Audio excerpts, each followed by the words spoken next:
1,000 watts. That's pretty awesome too.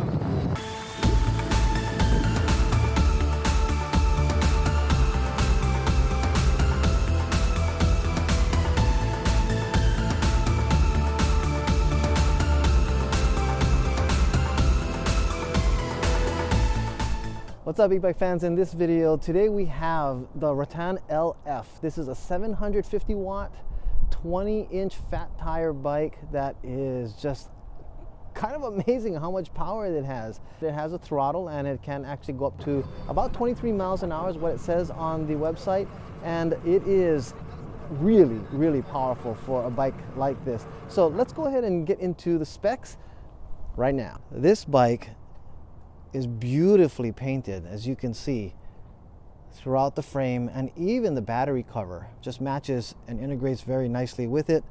It is a 750 watt rear hub motor. It's a foldable bike, so you can fold it in that section here, and also you can fold it here on the neck, so it brings it down together so it can fit in the trunk of a car. It does come with a suspension seat post, which is something that's pretty cool as well.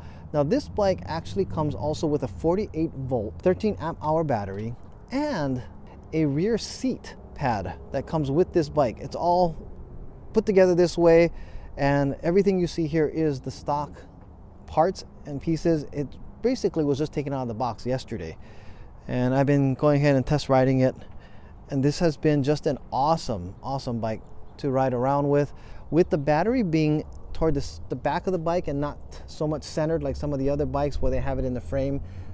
This back battery and the weight that's on it, plus with the rider back here, that whole front side of the bike is really light. It does actually give enough kick that sometimes the front tire comes off the ground when I first started up.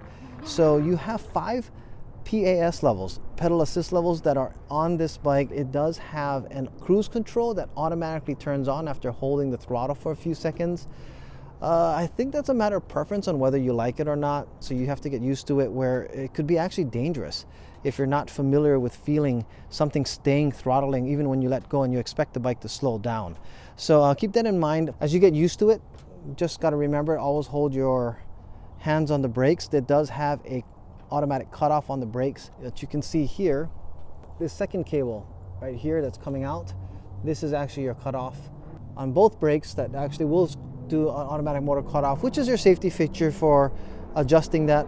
The other thing I noticed is that if I'm holding the throttle and I even adjust the PAS levels higher, you will need to release the throttle and kick it up again, just so that it actually engages the newer PAS levels that you have set. This bike also comes with the fenders that you see here. These are plastic fenders on the back, and then we have also plastic fenders in the front too. Now I wish that these fenders were actually a little longer. It would have been nice if actually they came out further, maybe about to here, just so that you don't have that spray up that comes up toward you. And also this fender is a little short. It is, again, plastic, which I like preferably because if you notice, it doesn't make any noise. And it's also lighter to have plastic. Some bikes don't even come with those at all. I like the way that they also have this beautiful neoprene type wrapping that comes around here to keep cable management nice and neat and clean. They've done a really good job. You have your integrated headlight. If you hold the plus button on the PS for a few seconds, that will turn on for you, and at the same time a tail light does turn on too. It's integrated, so when you do hit the brake, it actually turns on there. This is a 7-speed Shimano transmission, and then we have a 52 tooth 170 millimeter crank in the front, and along with that, folding pedals. You can bring this in and just push this up, and what that does is give the bike a shorter width. If you're going to pack it away or fold it up, you not only have your neck release here that'll bring it and fold down this way, but you also have a release here that can then also extend the handlebars up or down. It does come with a suspension seat post that you have here, and you have a 48 volt 13 amp hour massive battery that gives you lots of range, that be able to go ahead and take this bike quite far. You can actually remove the battery to be charged, or simply open this cover here, plug it in, and charge it right on the bike itself. Now, if you do need to or want to take out the battery to charge it, you do need to remove the seat, but that's easily done with a quick release that we have here as well. This is a really fun riding bike, ton of power. It's rated to run at 750 watts most of the time. You do have a top speed rated on the website at 23 miles an hour, and you'll see what I've been getting when I do put the footage on for my ride with our speedometer put on it as well. Their website claims it only goes to a max speed of 23. I do have the tires pumped up pretty hard, up to 25 psi.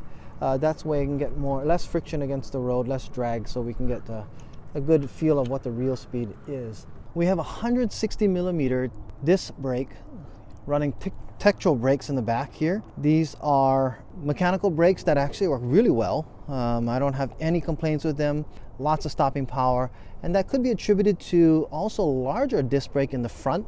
We have a 180 millimeter disc brake here. One thing that I did have to do when I first opened the bike is I did have to adjust the kickstand. So one thing that's nice is that it does have an adjustable kickstand. If you're not familiar with that, we have actually a screw on the back side here that uses an Allen key, and basically you can just loosen it and you can slide this up and down so you can get the right angle of how you want your bike to angle. The battery here again is a 48 volt 13 amp battery. You can turn off the bike and pull it out. It does keep it locked in place. Right here you'll see the lock pin. So what happens is you stick in the battery, the key here into the battery, you can actually turn the key by pushing in, turning it, and the pin goes in. That'll allow you to take this handle up here and pull the battery straight off. There's a railing that the battery slides in and out. It pops into the base right here. If you do plan to get one of these bikes or have a bike that's this style, just always make sure you are in the tray, seated nice and neat. Turn it, the pin comes right through perfectly in the hole, so you know you're in the right place. And if you want to start the bike, turn it to the on position. The key will not come out at that point, so it stays in, so that it's locked in, so the bike stays on there. You also have this indicator here at the top. When you push it, shows you how much power is actually on the battery, just with 3 different levels. It's kind of convenient when you don't want to have to turn on the bike just to see how much you have on there if you just want a quick look. It's about 6 hours to go ahead and charge a battery this size. It comes with only a 2 amp charger. So with a total of 48 volts and 13 amp hours, you have a total of 624 watt hours out of this battery.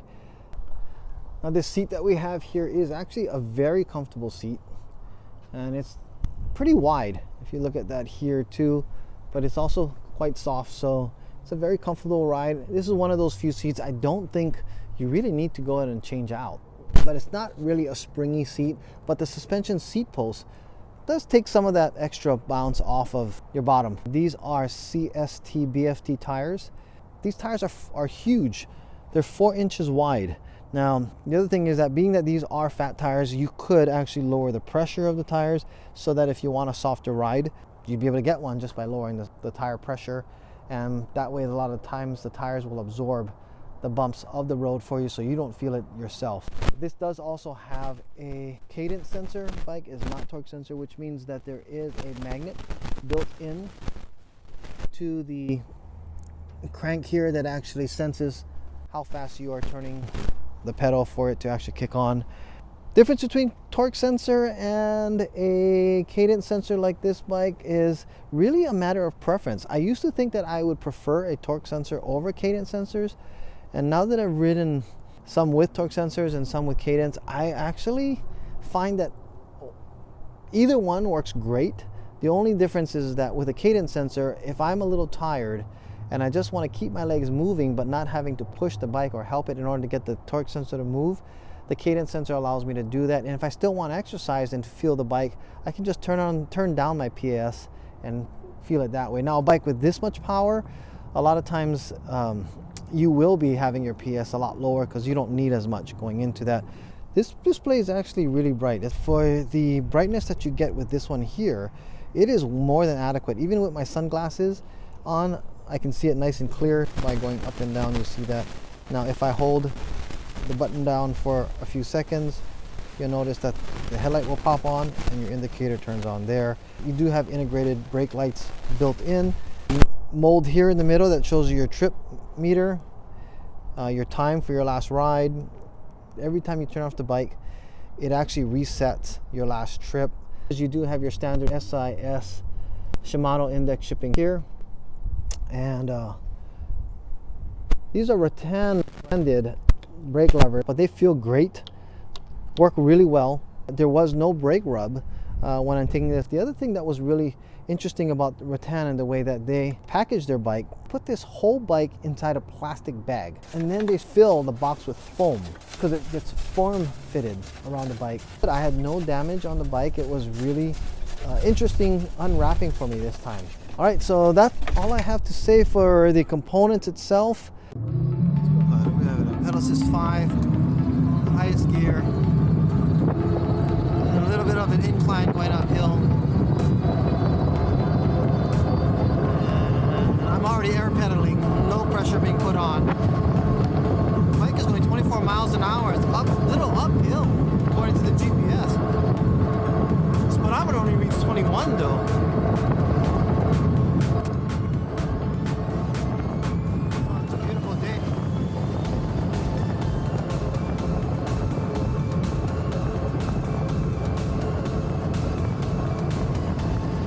But it was putting out over 1,000 watts. That's pretty awesome too.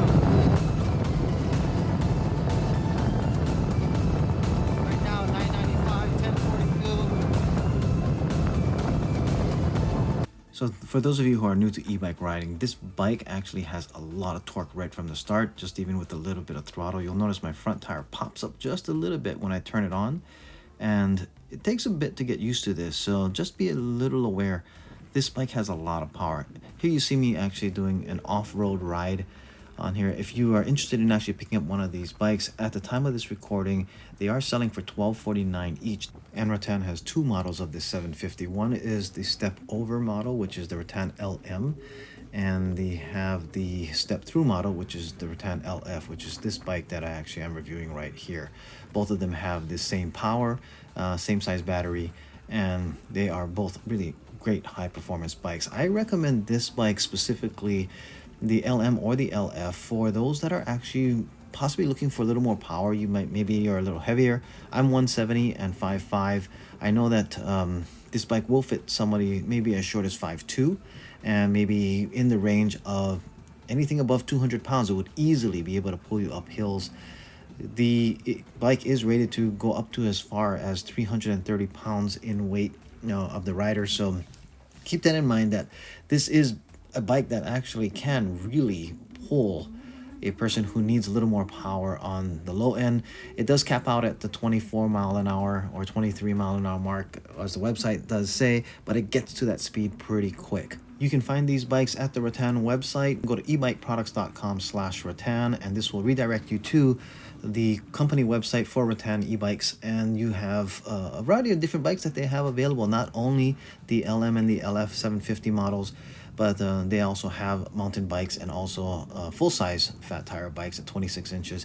To end this video, I'd just like to say thank you very much to Rattan for sending out one of these bikes for me to review. I really appreciate it. And for those of you who like reviews like this, don't forget to like and subscribe so you get notifications the next time more videos like this come out. Have a great ride, and I will see you guys on the trails.